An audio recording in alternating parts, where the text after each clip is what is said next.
Pesta demokrasi kita sudah selesai kita laksanakan beberapa hari yang telah lewat. Pemilihan tanyo kali, jak BTPS, bak TPS tanyo kali. Pemilihan DPRK, DPRA, DPRI, DPD, Presiden, nyong kali terpilih. Sudah selesai, sudah urutan kita sebagai masyarakat dan rakyatnya.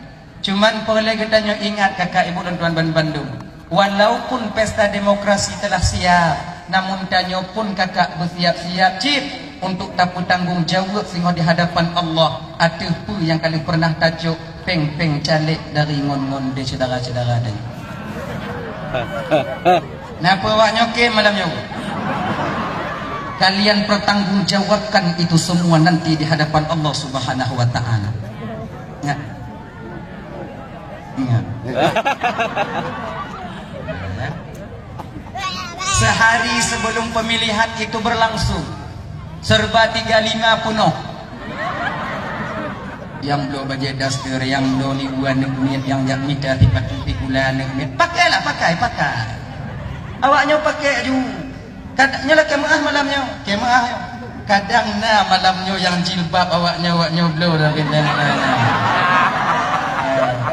Kalian bungkus sesuatu yang hina dengan sesuatu yang mulia.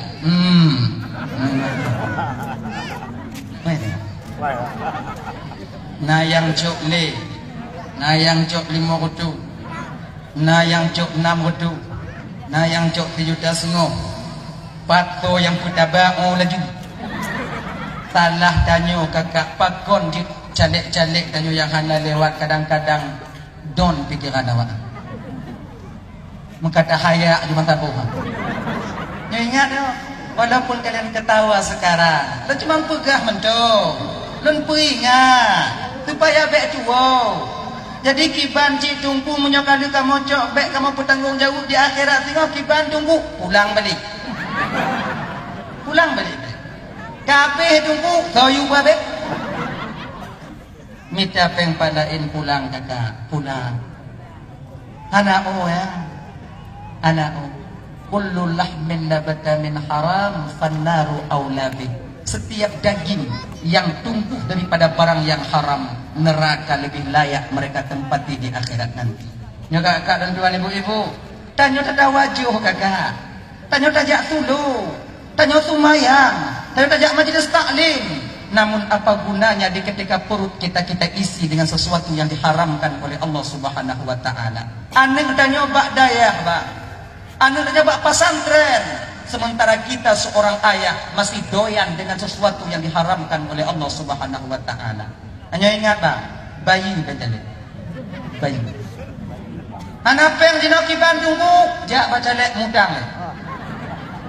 Pegah baca laju, kemah adik, kapocok bengkah punya.